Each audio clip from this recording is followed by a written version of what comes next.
Hi, this is David Orlofsky, and welcome to the Rabbi Orlofsky Show. Whether you're watching with our friends over at Anytime, or wherever you watch or listen to your podcasts, as always, thank you for your time and for inviting me into your life. I know that there are many, many things vying for our time, and the fact that you take out time to listen to anything that I have to say is more meaningful than I can possibly tell you. And don't forget to like, share, subscribe, and comment. All of this helps. Every now and then I meet people who never heard of the show. They suddenly discover the show, and it's such a wonderful opportunity. And we have a sponsor for this episode, sponsored by Mikhail Yusupov. My nephew was in an electrical scooter accident. Oy vey. We need refuah shlema for him. Please daven. Yosef Chaim Ben Alana from Great Neck, New York.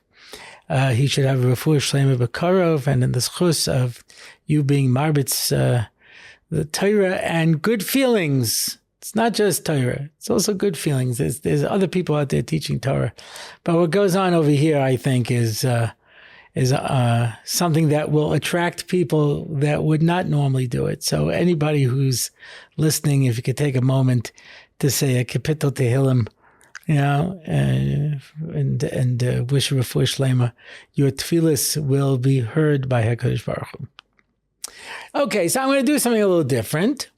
I'm taking from the question and answers, and I have a question that was submitted that I found intriguing enough to spend the majority of the podcast talking about it. May not be all of the podcast. We'll see. One of the great things about ADD is you can move seamlessly from topic to topic, and it seems fine to you. But this is the question. Did the LA Dodgers win the World Series because one of the owner's sons davened by the Lubavitcher Rebbe's Ohel the day of the game? Does Hashem care who wins the World Series? And did davening for your team really help? Okay, this is a complicated question, as it happens. It'll come as a complete surprise to you that it is a machlekes rishonim.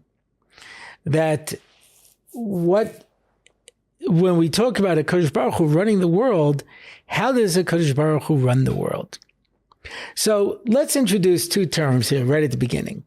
One is called hashgacha pratis, and one is called hashgacha klalis. Hashgacha klalis means that there is a general running of the world that HaKadosh Baruch Hu does. This is to exclude the view of those who say God created the world and went away.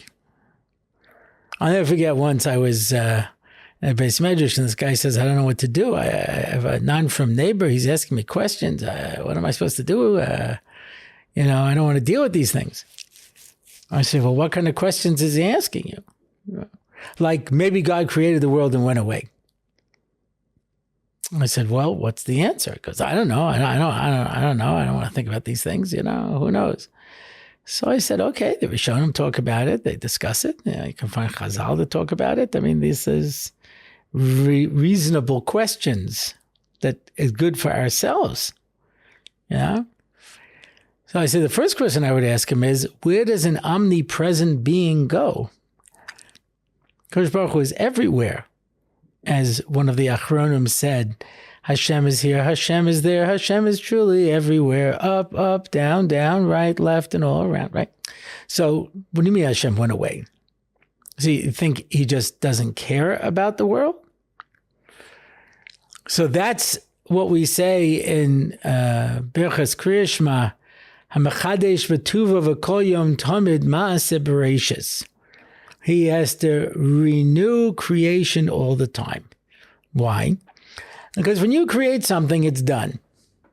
You make something, you build the chair exists whether or not you die, whether or not you care, whether or not you forget about it, the chair will always be there. But everything exists only by Ratzon Hashem. So if Hashem doesn't want something, it doesn't exist. He has to choose to want it. And that's why he is, if you stop to think about it, recreating existence every moment. It's a hard thing to wrap your head around. Because what that really means is you exist in this moment, and now it's a new creation the next moment. And now a new creation the next moment. Now that's very hard for us to comprehend because we have memories. We see ourselves in time. We can study history. We see events. It was the most amazing thing. There was an article in Scientific American. I don't know that I can wrap my head around it. But this fellow is postulating that, in fact, there are trillions of alternate universes lined up next to each other. And when we are in one of those universes, which only lasts for that moment of our life, we think that we existed beforehand and afterwards, but it's not true. It's just this one moment. I can't explain to you the scientific ramifications of it, but I can tell you from a Jewish point of view, what it's telling us is that there's an illusion of reality, that it just keeps going.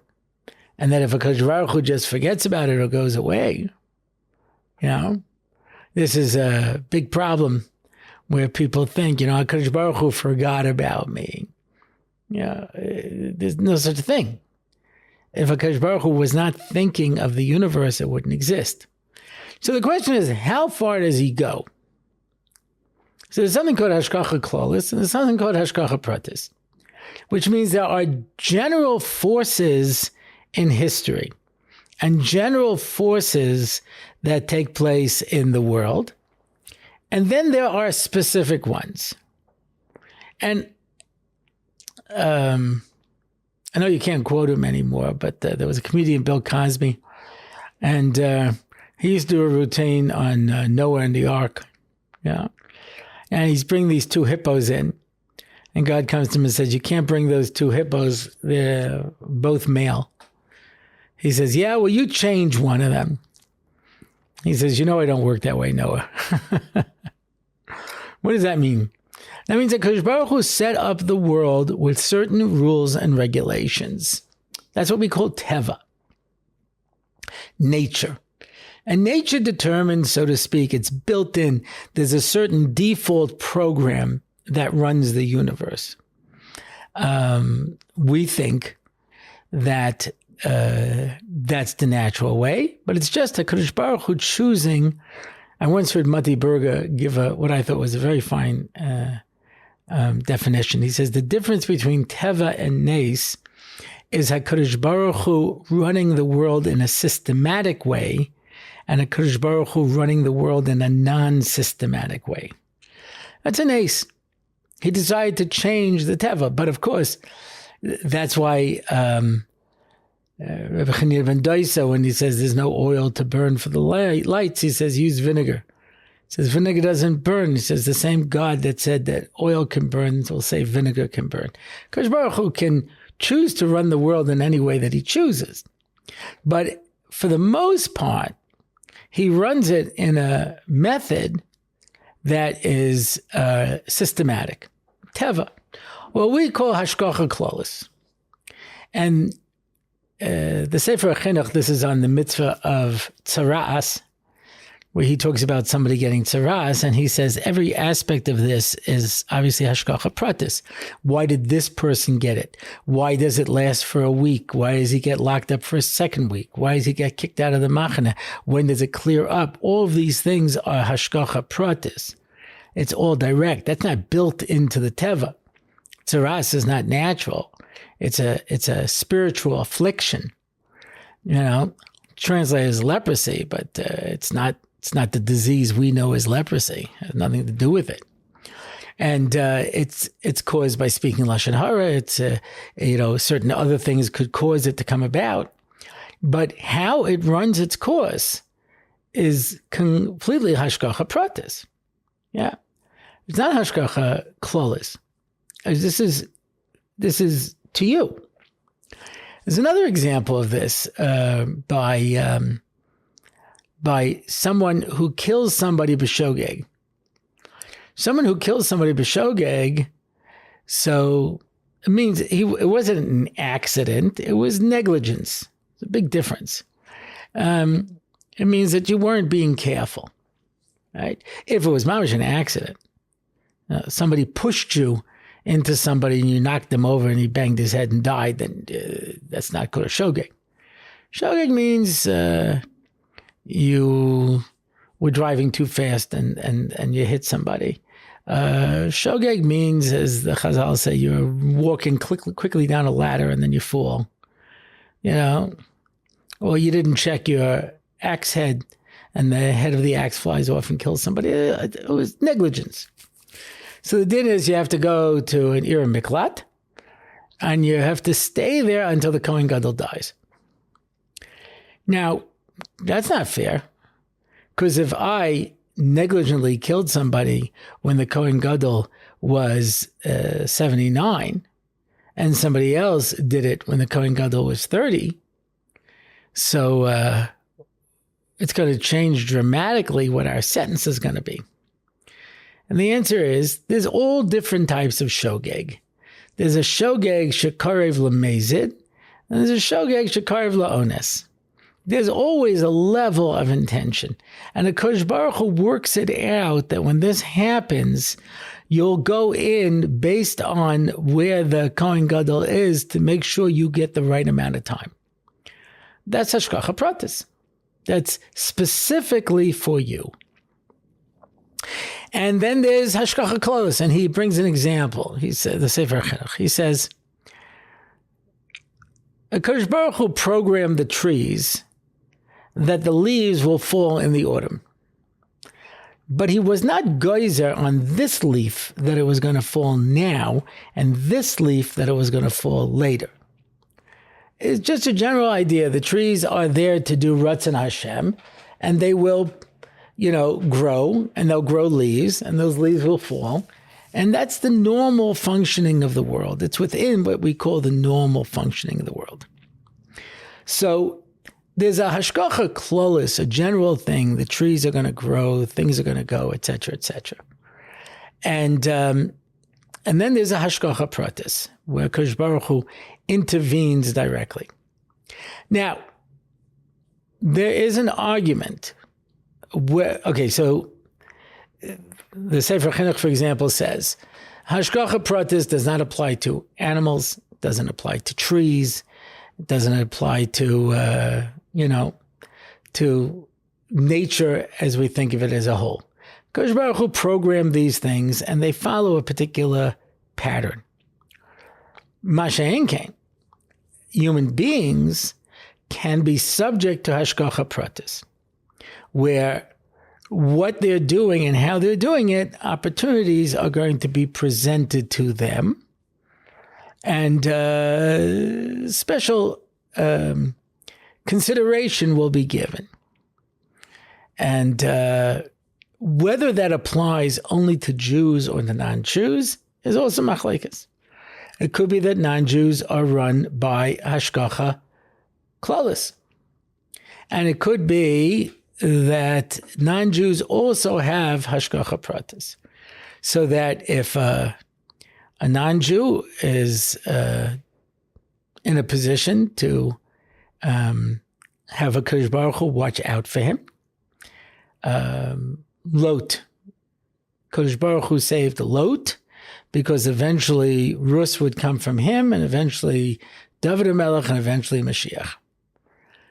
So there are considerations that can be put into it. The Gemara in Gittin tells the story that when the decision was made to destroy the Beis HaMikdash, so the emperor, who according to some sources was Nero, fired an arrow towards Yerushalayim, and it flew straight. And then he shot an arrow behind him, and it looped-de-looped towards Yerushalayim. In every direction that he shot an arrow, it went towards Yerushalayim. And he said, HaKadosh Baruch Hu wants to destroy his Beis HaMikdash, and he wants to pin it on me. Well, I'm not going to do it. And he ran away, and he was Megayer, became a Jew, and eventually Rabbi Meir came from him. So he wasn't being forced. He had the option. This is, of course, the Ramban's explanation of Paro's defense, where at the Bris Me'asarim, it was already said, Yodei Teda ki ger yezarech be'eretz alehem. You guys will be strangers, v'avadatem ve'inu osam, and you'll be slaves and you'll be oppressed. So Paro says, I was just doing what HaKadosh Baruch Hu wanted. So he says, you'll notice there's no names there. It does not say you will go down to Egypt and Paro will oppress you. There's no names. You decided to step in and take this, right? Therefore, somebody who dies, we assume that HaKadosh Baruch Hu decided this person will die.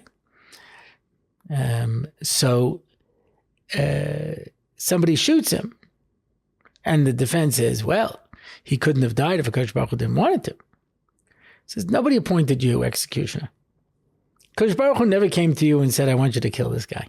You decided to do this on your own. So there is hashgacha and there is bechira. Now HaKadosh Baruch Hu watches out. So let's go now with the Jewish people. The Jewish people get hashgacha pratis, according to the view that it only applies to Jews. But that doesn't mean they always get hashgacha pratis. The Or Chaim HaKadosh says an amazing thing, and that is that when Yosef HaTzadik was thrown into the bore with the snakes and the scorpions, HaKadosh Baruch Hu saved him because it was a tzaddik. Which means that not everybody is going to get hashgacha pratis. There are going to be people who, quote unquote, don't deserve to die, who are going to die because they are in hashgacha klolis. They've left themselves in teva. They've left themselves in nature. Rav Moshe Shapiro explained on this Or Chaim HaKadosh once, and he said, whether or not you get hashgacha pratis is based on you. That doesn't mean that HaKadosh Baruch Hu will only choose certain people. If you choose to live in a world of hashgacha pratis, then HaKadosh Baruch Hu will watch out for you on everything that you do. And you can ask anything that you want. He quoted more than once Rabbi Yisrael Salanta, who said, even a robber breaking into a house will be successful if he trusts in HaKadosh Baruch Hu and he believes that HaKadosh Baruch Hu will help him. HaKadosh Baruch Hu will even help him be successful to commit this crime. So Rabbi Yisrael Salanta said. And so he says, when the Or Chaim HaKadosh says that, well, there's no hashgacha pratis, that's only if you've chosen to live your life b'derech hateva. If you choose to live based on nature, and this is an approach. This is an approach.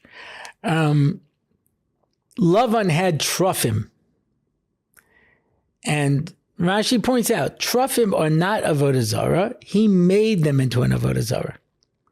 What are Truffim? Truffim are prediction devices. How you're able to use them to be able to tell the future, to be able to figure out what's going to happen. So he quoted a Zohar Kodesh Rav Moshe when he was speaking about the Truffim, and he said, how do you make Truffim? He says, you apply pressure with both hands, and then you take your right hand away, and you just apply pressure with your left hand. He says, so what does that mean? He says, as you know, the right hand is chesed, and the left hand is gevura. The right hand creates. You cannot create with the left hand. Only the right hand can create. He said once, that's why it says, karev biyamin of a small daichik. Bring close with the right hand and push away with the left hand. He says, because the left hand can't bring close. The left hand can create. The left hand can only moderate, and maintain. That's what Gvura is, right? Kodesh Baruch Hu in Chesed created the world, and the name Shakai Sha'amadai says, okay, till here, stop. Put limitations. Limitations is Gvura, right? To be able to create is with Chesed. He says, so how does you make the Trufim? You apply with both hands, then you take away the right hand, you only have the left hand. What's the significance of only having the left hand? It means that the world has been created, everyone has been set up, and things will continue the way they have gone. The way things were is the way they will be. The Smothers Brothers had a comedy show, and George Carlin was occasionally on it. And he used to do this character, the hippy dippy weatherman. Hippy dippy weather reports. And one time he said, and now the year-long forecast. I see it warming up during the spring, getting hot during the summer, cooling off in autumn, and getting cold in the winter. Okay, you're pretty good with that. That more or less is how things are going to go. I can't tell you any one day if it's going to be cold, if it's going to be hot. I can't tell you any one day if it's going to rain or not, if it's going to snow or not. But basically, this is how the calendar works. And you'll have a hotter summer, you'll have a cooler summer, you'll have a colder winter, you'll have a warmer winter. But for the most part, that's how the year works. What was, is, and will be. Lovin made an avodah zorah out of that. He was so sure that he could predict what was going to happen and how it was going to happen, that he, so to speak, was worshiping nature and the way things existed. And that's why when Yaakov comes to him and says, okay, I'll tell you what, I'll take all the spotted, striped, and splotched sheep, and all the rest you'll get. So Lavan, knowing a little bit about genetics, says no problem. And he took out any sheep that had any recessive genes, even a sheep that had that was not pure white, and a goat that was not pure brown. He took them out, and he says, okay, good luck to you. Now, he knows genetically, even with recessive genes, the major majority of the sheep are going to be his. He was sure that it was a sure deal. This is a problem sometimes in negotiations. The story goes that the fellow who invented chess taught it to the king, and the king was like, that's, this is so good, I want to give you a reward. What do you want? He says, there are 64 spots on the chessboard. Give me 1 grain of wheat for the first square and 2 grains of wheat for the second square and 4 for the third square, and just, double it as you go along. So the king thought, well, that's great. I'll just give him a little bit of wheat. Of course, if you make the calculation, by the time you reach up to the 64th power, it's an enormous amount, more than it's easy to calculate how much that turns into. But on the surface, it seemed like a good deal. So he says, in fact, he says to Yaakov, he says, wow, let's hope you don't wake up and realize what a dummy you are. You know what I mean? Sure, I'll agree to this deal in a second. And Yaakov Avinu, through the koyach hatfilah, was able to change the nature of the sheep unnaturally. Rabbi Yitzchak Isaac Sher says, they have the story over there where they stuck in the sticks that were striped and speckled and splotched, and that's what made the sheep come out speckled, splotched, and striped. He says, let me ask you a question. Do you ever hear anybody use this? Try it. Ask a shepherd. Make a stick with a bunch of stripes on it. Put it down by the, where they're reproducing, and see if you get striped sheep. Doesn't work. Number one. Number two is there's no evidence, he says, that Yaakov tried to hide this from Lavan. So he's like, hey, what's with the sticks? He says, I'm going to get striped and spotted sheep from this. Because Yaakov, you're not a dummy. You know that doesn't work. He says, no, Kadosh Baruch Hu is going to make a miracle for me. But, I want to cover it up for the simpletons. I don't want everyone to know that Kadosh Baruch Hu is doing this wonderful thing for me. The Medrash says that Lavan changed the conditions while the sheep were pregnant. So he said, I said striped, I meant splotched. No problem. They all gave birth to splotched. He waited till they got pregnant. He said, I said splotched, I meant speckled. All came out speckled.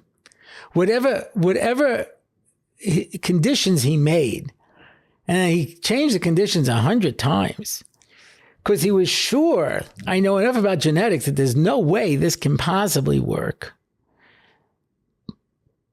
And HaKadosh Baruch Hu made sure that he got what he needed. And that's the idea. The idea is that if you put yourself in a world of hashgacha pratis, however Moshe Shapiro explained it, then you will live in a world of hashgacha pratis. And you will see divine intervention in your life. And if you live an average life, like most people do, the famous story, the person says, if you run away from kavod will chase you. He says, I've been running away from kavod my whole life, and it still hasn't caught me. He says, because you keep turning around to see if he's following. Yeah. And the same thing over here, people say, yeah, I trust in the HaKadosh Baruch Hu, I trust in the HaKadosh Baruch Hu, and really, the Lev Eliyahu of Elia Lopian was at a bus stop. And you live in Israel, this can happen. There was, for whatever reason, the buses weren't coming. Maybe there was a traffic jam someplace. Maybe there was a bomb threat. Who knows what? But the buses weren't coming, and they were very late. And he was on his way to the hospital to have an operation on his eye. And everybody did what everyone does in those circumstances. Where's the bus? Where's the bus? What time do you got? I can't. Do you see anything? Did you hear anything? Do you know what's going on? I don't understand. And Lopian is sitting and learning. And at one point, he's going to miss his operation and everything. He glanced up the road. And he says, Oy, the Alter of Kelm would have been so disappointed in me. So little self-control. But when you find yourself in a situation where you live in a world of hashgacha, and you say, HaKadosh Baruch Hu is running the world, there's never anything to be nervous about. It's going to be what HaKadosh Baruch Hu wants. And the way that HaKadosh Baruch Hu wants it, that's how it's going to come out. And so, the worrying doesn't get you there. If you turn to HaKadosh Baruch Hu and you depend on him. I was speaking in Memphis, Tennessee, and I had a flight out at like 5:40 in the morning. And I get a message. I'm got up and was packing to go, and your flight was canceled. So I tried calling the number. Forget about it. Could sit on for hours at that point. This was, I think, during the COVID. It was just terrible. I don't know what I was going to do. I had to get back to New York to get a flight to Eretz Yisrael. I figured, okay, let me just go down to the airport. I hope for the best. So I'm go down to the airport. I wait on this very long line. I come to this lady, and she says, we can maybe get you a flight in 2 or 3 days. I said, no, I have a flight. I have to go to Israel. I have to get back to New York. She says, can't help you. There are no flights. I said, I looked up online, and I see there's a flight at 9:30. He goes, yeah, but there's no seats left on that flight. Okay. Didn't know what to do.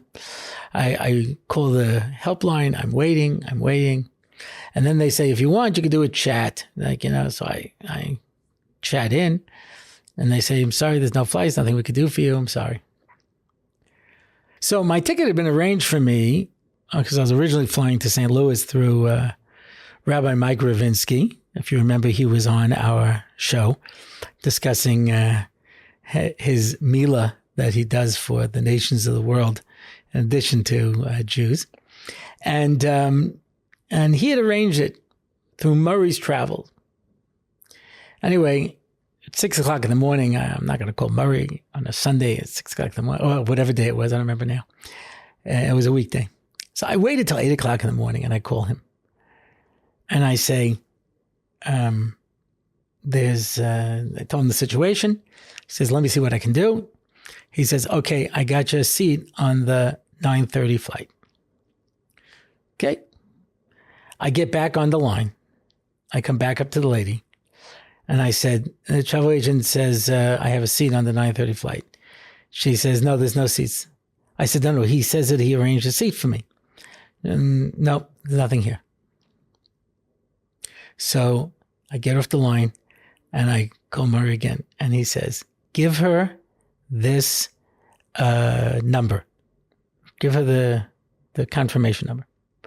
I get back on the line again and she doesn't even want to look at me. And I said, I have a confirmation number. Could you just check the confirmation number? He says, there's no seats on this plane. I said, please just check it. Well, I started davening like I can't begin to tell you. I said, HaKadosh Baruch Hu, you got to help me. I'm stuck over here. I don't know how I'm going to get out. I don't know what I'm going to do. I'm going to miss my flight. You got to get me back. And it was maybe 3 minutes. Boy, was I davening. And she hands me a boarding pass and goes to the next person. And by the way, I was in business. And I'm getting there and the gate is a madhouse. There's so many people there who are trying to get on the flight and there's nothing here and everything going on, and I figure, gosh, Kadosh Baruch Hu just help me through this. And I go in, I give my boarding pass, had a beautiful flight. Everything went great. So Kadosh Baruch Hu can take care of the most amazing things. He can get you in any kind of a situation and help you out and help you be able to see it. That's Hashgacha Pratis. The question is whether or not this applies to non-Jews. And I brought you a couple of examples.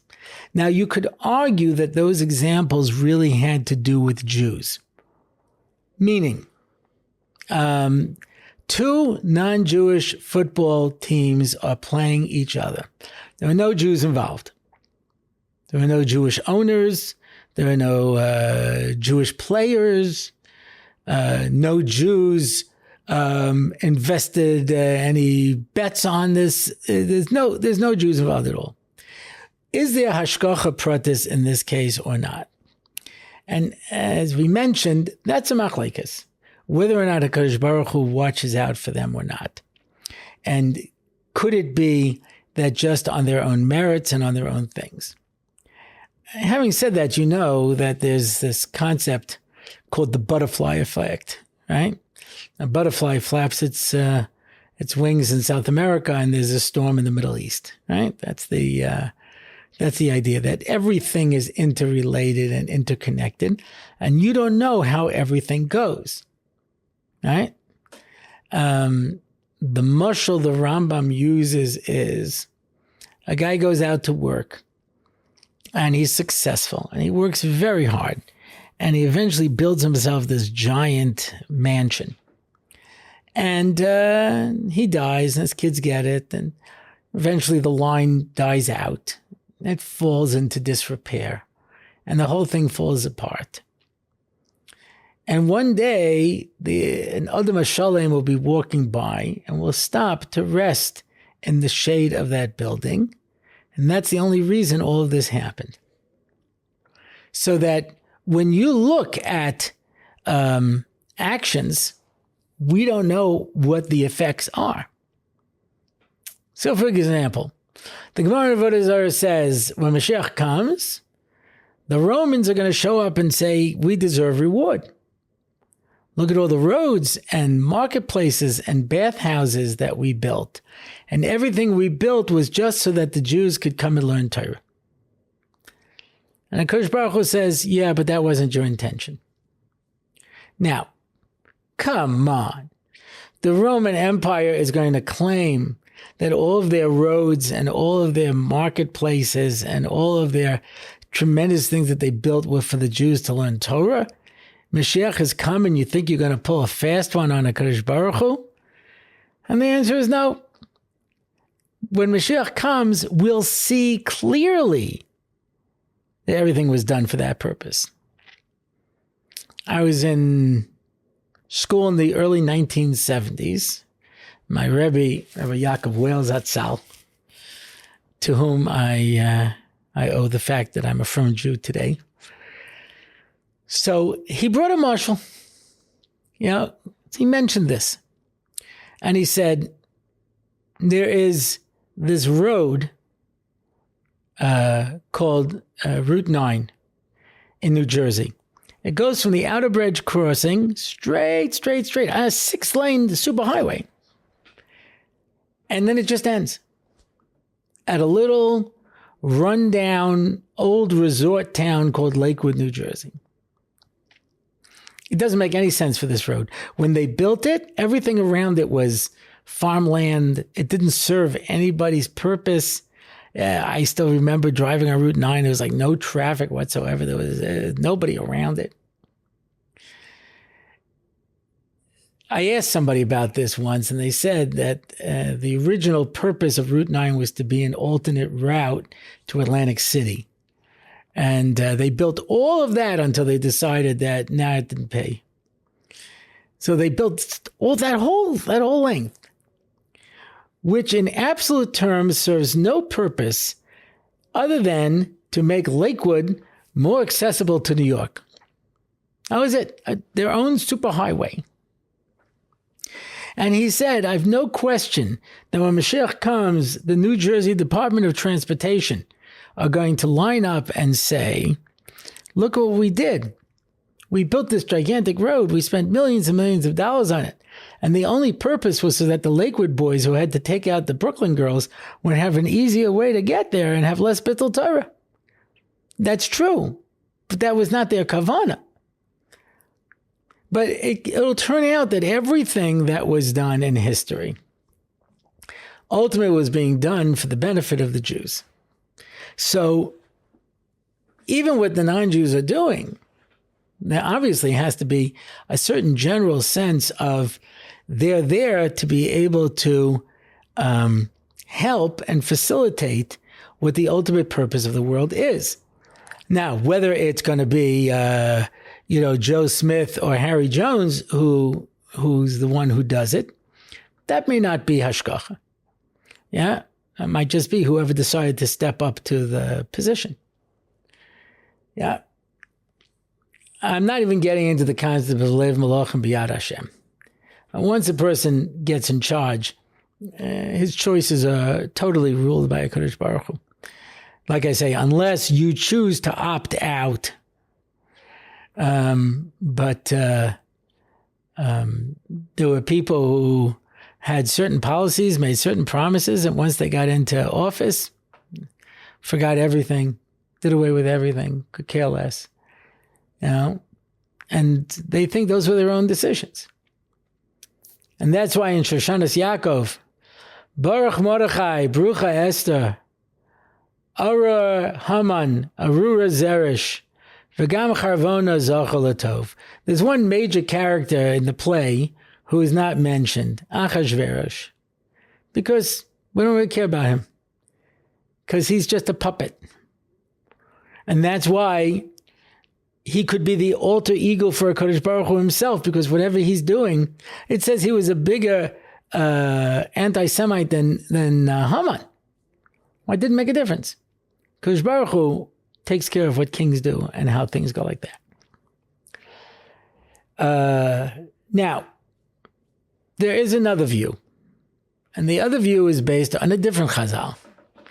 And that says there is a malach that stands over every blade of grass with a stick, and hits it and tells it to grow. Somebody told me that they were with Reb Moshe Shapiro, who was very tough. He could be very tough on his Talmidim. And this one guy had been with him all the way back when he was in Stamford, Connecticut. He had a kollel on. And he says, Reb Moshe was always very tough on him. And finally I said to him, why are you so tough on me? And he says, the Chazal say there's a malach that stands over every blade of grass with a stick and hits it and says, grow. See, the way you grow is by getting hit with a stick. So, so what does that mean? So the people who hold, not like the Sefer Chinuch, that this leaf fell because it was its time, and this leaf will fall in its time, is using that Chazal to say that HaKadosh Baruch Hu has hashgacha pratis over every aspect of the Bria. And everything is controlled. So, let's make some Seder here. If there was a Jewish owner of the Dodgers, and through tefillah, they asked that they should be matzliach, it could very well be that in that schus it worked. If there were no Jews involved, some people would say yes and some people would say no. So I hope this has helped you when you have to make all future calculations and when you want to place your bets and how exactly that goes. Now, what happens if one of the people who bet a lot of money on the Yankees goes out and davens too? I actually asked this question to Rav Moshe. He actually got annoyed with me. He doesn't usually get annoyed, but he actually got annoyed with me. It says, Rabbi Yisrael Salanta says that even a ganav b'machtoro, even a thief breaking into a house, if he has bitachon that he's going to be successful, he'll be successful. I said, well, what if the Baal Bayis has bitachon that he's not going to get robbed? He made a face at me. He goes, I don't know. Shnayim oichs metalis. I'll have to split it somehow, So when that comes in, when the immovable object meets the irresistible force, as the expression goes. But these are the different things that when we look at the world around us, and we wonder why this and why that. I had the schus of having in my sukkah. I have a minyan in my sukkah. We daven in my chotzer, and when it's sukkahs, it's my sukkah, so we daven there. And Yisrael Stark from Chicago came to daven by us. Can I know Hara? So Zangerzut Stark, he should be well. And he's on in years. But he was in the Holocaust, he was in the concentration camps. And he wrote a book about it. And I'm in the middle of reading it now. But you just hear what it took to be able to survive under those circumstances. If you ever read Hasidic tales of the Holocaust, the stories there are unbelievable. But one of the stories about a guy whose sister was taken by the SS, and his brother went down to the SS headquarters to try to get his sister back. And the Nazi looks at him and says, "Sure, when you grow hair on your palm."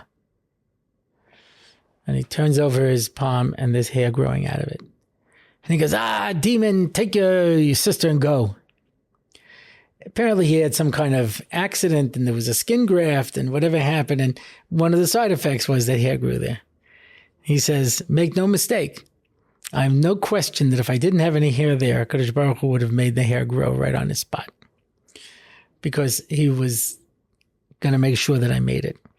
And the stories, when you talk to the people who survived and the hashgacha that's involved, and there's so many instances where people, on on Shmini Atzeres got away and other people did not. Certain people went this way and other people went that way. There's so many variables that go in decisions. And the hashgacha is that HaKadosh Baruch Hu, if you put yourself and say, okay, we'll see what happens, best of luck, there's no way of knowing, then okay. You make yourself part of the forces of nature. But if you connect yourself to HaKadosh Baruch Hu, you could connect yourself to HaKadosh Baruch Hu so much that even as the Gemara in Tainus says, 3 keys are only in the hands of HaKadosh Baruch Hu. Rain, birth, and Tchias HaMesim, you could get those keys, as Eliyahu Navi did. You can be that close to HaKadosh Baruch Hu. Okay, so I hope this answers your question. And, could it have been, I tell you the truth, I haven't followed sports in a lot of years. So I didn't even know this was going on. But if so, I definitely would have put in a good word for the Dodgers because all of my brothers were Yankee fans. And so I always rooted against the Yankees just because I'm a contrary person. So anyway, that's the story.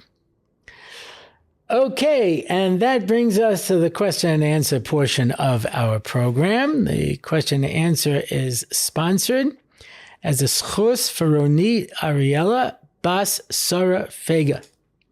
And whatever it is that she wants, you should have all the desires of your hearts answered in the schus of this.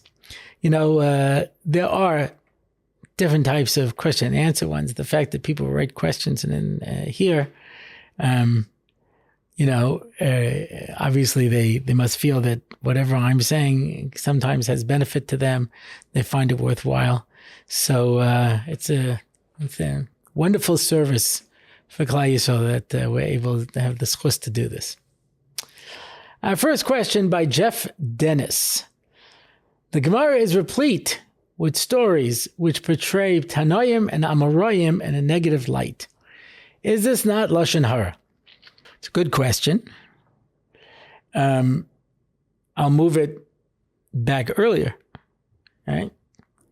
The Torah tells us that Miriam spoke Lashon Hara about Moshe Rabbeinu and got punished. We're told by Moshe and Aaron, Hashem says, Lama lo ha'amantem bi. Why didn't you believe in me? And they're punished. And more than that, you see throughout Klal Yisrael, in all of Navi, the Nevi'im are saying, look how terrible you people are and look how bad you are. I was speaking once someplace, and you may have picked up by this point, I'm something of a social critic.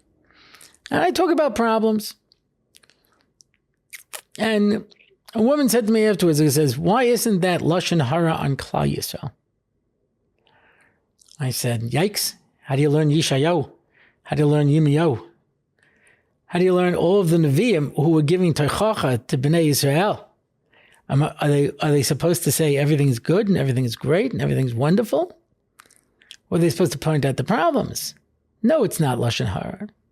If we're told these things, because we're supposed to learn from it. More than just learn from it. Every day we're supposed to say, Zchor. Remember what happened to Miriam because she spoke Lashon Hara. Every single day we're supposed to remember that she did something wrong. Kodesh Baruch Hu wants us to do that. Anytime there are stories in the Chazal, they're always there to teach us something.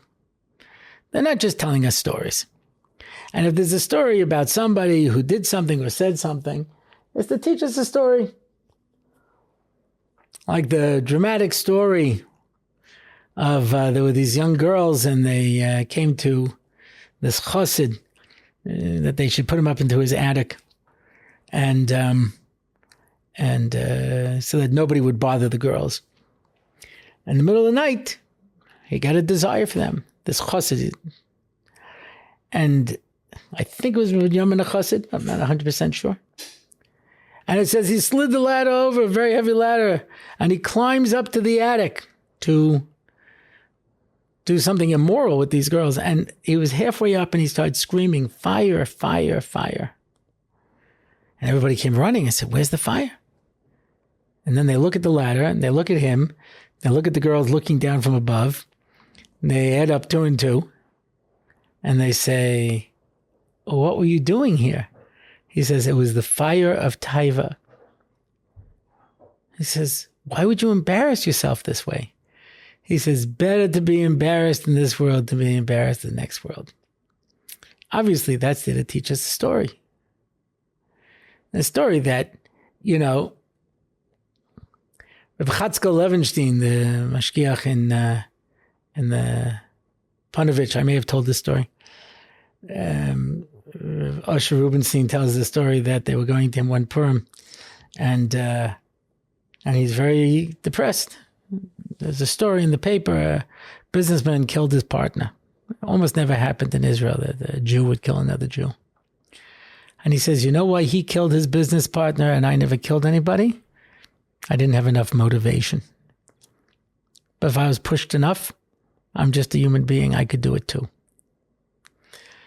So one of my favorite stories is Rabbi Yossi.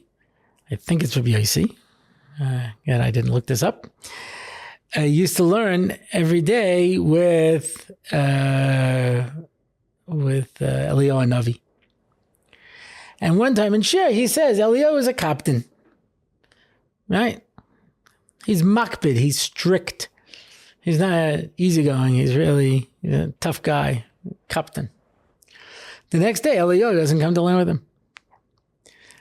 The next time he comes to learn with him, he says, why didn't you come to learn with me? He says, because you called me a captain. He says, well, you see, I was right, because I said that, you didn't come to learn with me. So all of these stories are only there for us to be able to learn a lesson from and to be able to make improvements in our own life. Okay. By Anonymous, what if someone I work with is about Lashon Hara? Do I need to leave my job? And the short answer is, it depends. If you're saying, I have no choice but to listen to the Lashon Hara, and the Gemara says in Ksuvas, why are your fingers shaped like pegs? So if someone's speaking Lashon Hara, you can stick them in your ear. And then it says, what's the purpose of this little flap at the bottom of your ear? So that you can tuck it into your ear if you hear somebody speaking Lashon Hara. So Rabbi Zev Leff, he asked, what do I need 2 examples for? He says, because there's another third example. That's get up and leave. So he says, what are the 3 things? He says, sometimes you're hearing Lashon Hara, and you know that there's no way I'm going to be able to give Teichacha. Pick yourself up and leave. Sometimes somebody's speaking Lashon Hara, and you can't get out of it. You're on a bus, you're in a train carriage, you can't get out. Put your fingers in your ear to say, not only do I not want to listen, but I'm going to make a moral point that what you're saying is wrong and bad. What's the purpose of this? Sometimes you're hearing Lashon Hara and it's not Asur. I.e., somebody goes over and speaks to this boy's Rebbe about the boy for a shidduch. He's allowed to ask and the Rebbe's allowed to tell, but you're not allowed to listen. So then you put the little flaps in your ears so that you don't listen.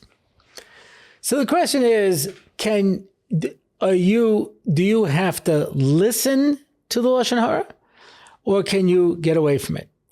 And if you have to listen to the Lashon Hara, can you put in earplugs, like the little piece of your ear here, or headphones, or something, so you don't have to listen to it? Or do you have no choice, i.e., it's your boss? So, the Chavetz Chaim paskins, beferish, that to avoid a mitzvah lo saseh, you have to be prepared to give up everything you own, down to the last penny. So if the only way that you can keep your job is to listen to Lashon Hara or speak Lashon Hara, then you can't work there. You have to be prepared to lose your job rather than to be over this tremendous Isser. And a person who just thinks, I'll sit there and I'll deal with it. So I got to tell you a story. I went to speak at a kollel that had just finished learning Hilchas Nida, and on the side, Hilchas Yichud. And they put out a small sefer on Hilchas Yichud, a choveret, I guess you would call it, maybe, kuntris, on Hilchas Yichud. And the Rosh Kollel says to me, just read the introduction. In the introduction, it tells the following story. So Rav Biederman tells this story about a Rav in Arizona. If I recall correctly, the name was Abalafia, but I'm not 100% sure. I don't remember off the top of my head.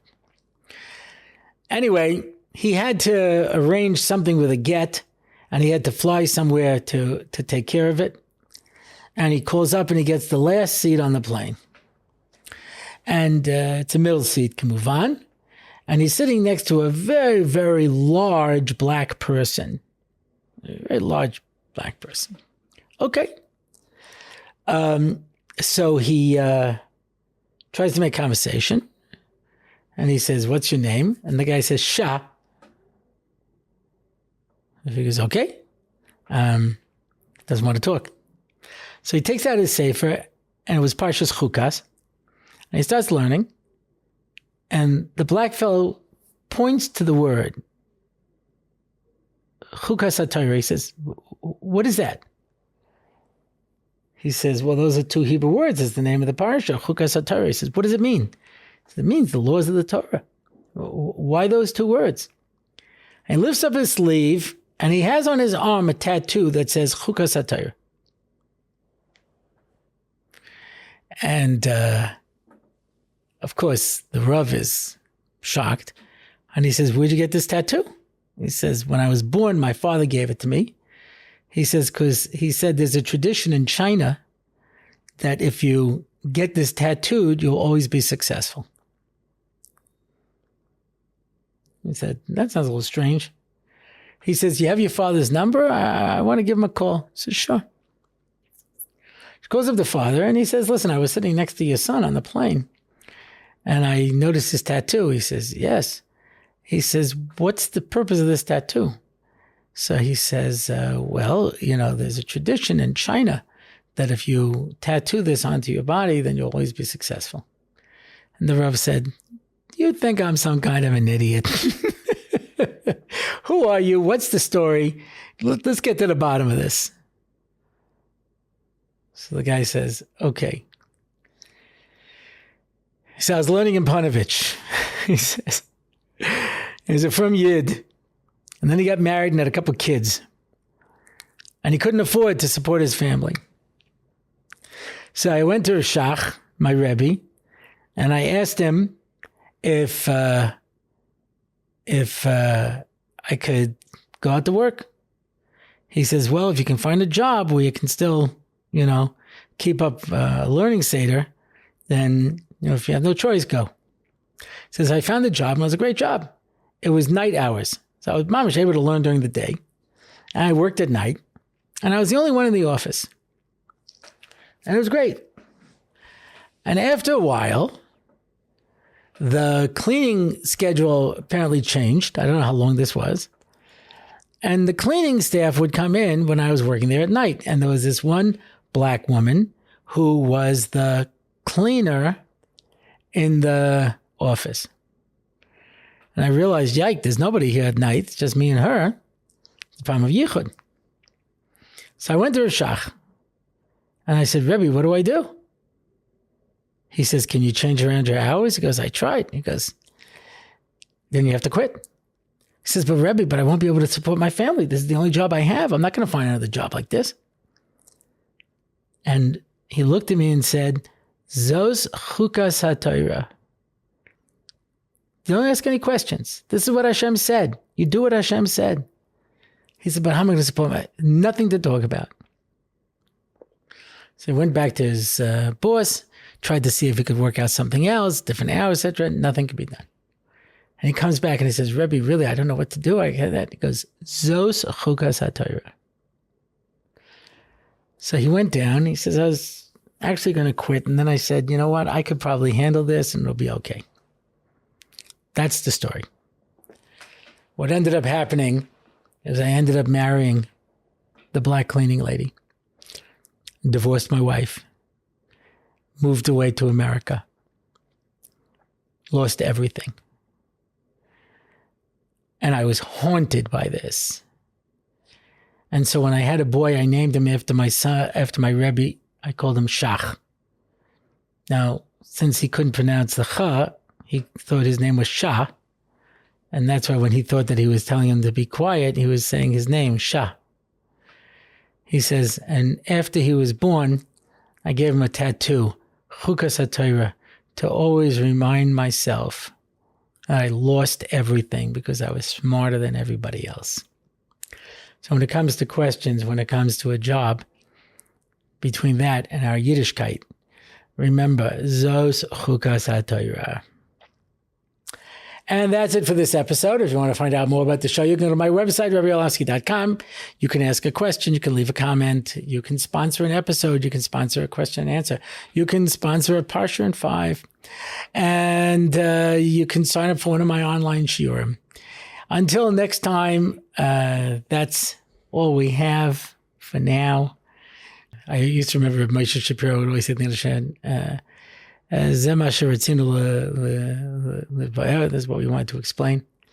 So that's it. Until next time, I am Dovid Orlofsky, and this has been the Rabbi Orlofsky Show.